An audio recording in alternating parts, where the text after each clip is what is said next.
सीतापुर गांव में एक रोहन नाम का आदमी अपनी पत्नी सुमिता के साथ रहता था। रोहन के घर में शौचालय नहीं था। वो खुले खेत में शौच करने जाता था, वो भी किसी और के खेत में। रोहन एक दिन सुबह सुबह बोलता है, अरे सुबह हो गई। अरे सुमिता, किधर हो तुम? मेरे खेत में जाने का समय हो गया है। कहाँ है मेरा लोटा? कहीं दिख क्यों नहीं रहा?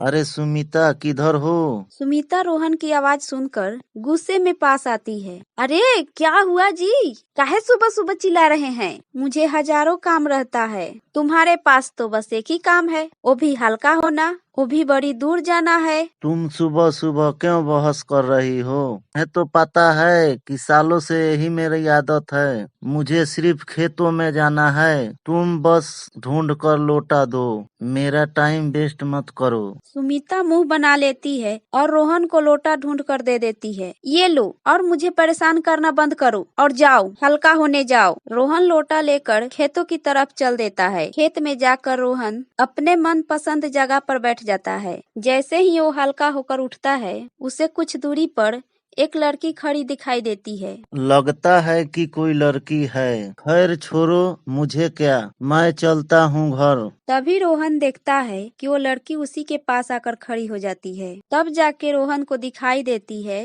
वो कोई मामूली लड़की नहीं है, वह एक चुड़ैल है। तभी चुड़ैल रोहन को हवा में लटका देती है। तुम मेरी बात ध्यान से सुनो, ये मेरा इलाका है। आज से तुम यहाँ मत आना। अगर तुम यहाँ फिर दिखाई दिए तो मैं तुझे जान से मार दूंगी। माफ कर दो मुझे। अब मैं यहाँ कभी नहीं आऊँगा। छोड़ दो मुझे, जाने दो मुझे। चुड़ैल रोहन को दूर फेंक देती है और रोहन जमीन पर गिर जाता है। रोहन डर के मारे बेहोश हो जाता है। जब थोड़ी देर बाद उसे होश आता है, वो भागते हुए अपने घर जाता है। रोहन को डरते हुए देखकर सुमिता उससे पूछती है, क्या हुआ जी? क्या बात है? ये अचानक से इतना हाँफ क्यों रहे हैं?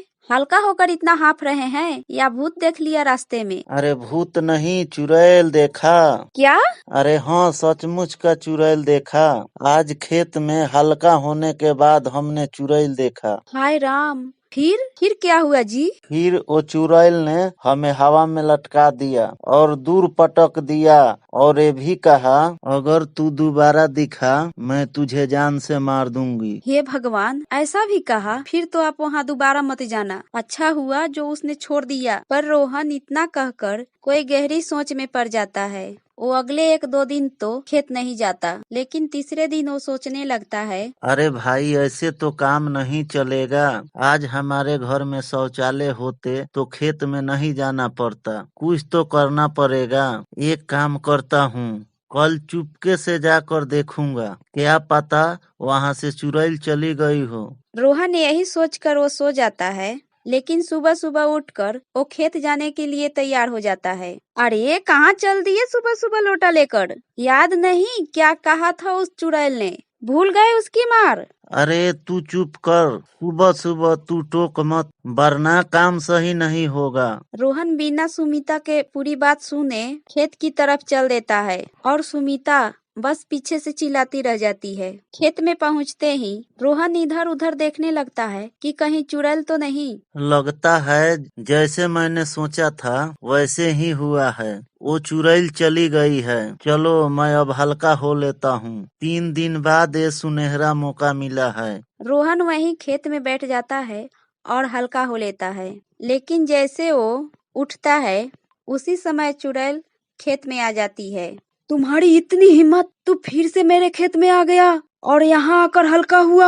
आज मैं तुझे जिंदा नहीं छोड़ूंगी। इतना कहकर चुड़ैल रोहन को भगा देती है। रोहन फिर से भागता हुआ अपने घर आता है। अरे अरे, आ गए वापस और फिर से वही हालत। मना किया था ना मैंने, मत जाओ। आज तो किस्मत अच्छी थी जो बच गए।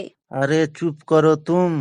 ये सब तुम्हारे अशुभ बोलने का कारण हुआ है। अब तो इस चुड़ैल से पीछा छोड़ाकर ही रहूंगा। आखिर वो खेत उसका कैसे हो सकता है? वो खेत रामलाल का है। मैंने कल ही उसकी बीबी से पता किया था। रामलाल और उसकी बीबी दोनों ही उस चुड़ैल से परेशान है। उसने मुझे बताया यही 1 हफ्ते पहले वो चुड़ैल मेरे खेत में घुस आई है और खेत को अपना बताने लगी। जो भी वो खेत में जाता उसे मार मार कर भगा देती है। यहाँ तक कि उस रामलाल को भी खेत से भगा दिया।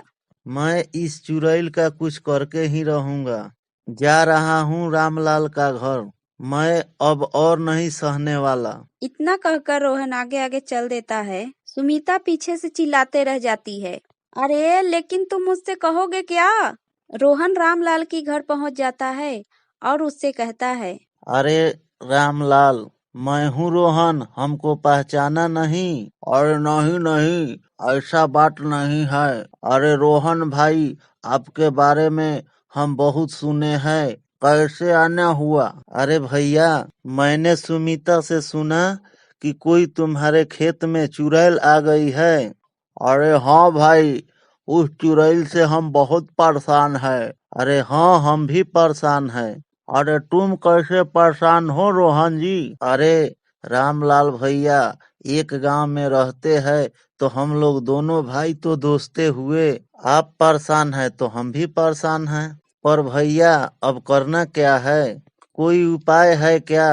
अभी तक तो नहीं कोई उपाय है, पर मेरे पास है। मेरे पास भूत भगाने वाला एक बढ़िया उपाय है, जो मैंने किताब में पढ़ा था। वो करने से तुम्हारे खेत में से चुड़ैल जरूर भाग जाएगी। अच्छा, तो बताओ ना उपाय। अच्छा रोहन भाई, तो उपाय जल्दी बताओ ना। एक लाल रंग के कपड़े में एक नींबू और एक लाल मिर्च और माता रानी का फोटो उस कपड़े के अंदर रखकर एक पोटली बनाकर उस पोटली से चुड़ैल को भगाएंगे। वो पोटली देखकर डर से चुड़ैल भाग जाएगी। अरे ऐसा क्या? फिर ठीक है, चलो ये भी करके देख लेते हैं। फिर रामलाल और रोहन मिलकर एक लाल रंग की पोटली बनाकर खेत की तरफ चल देते हैं। खेत पहुंचकर रोहन बोलता है, अरे रामलाल भैया, वो चुड़ैल यहीं कहीं होगी।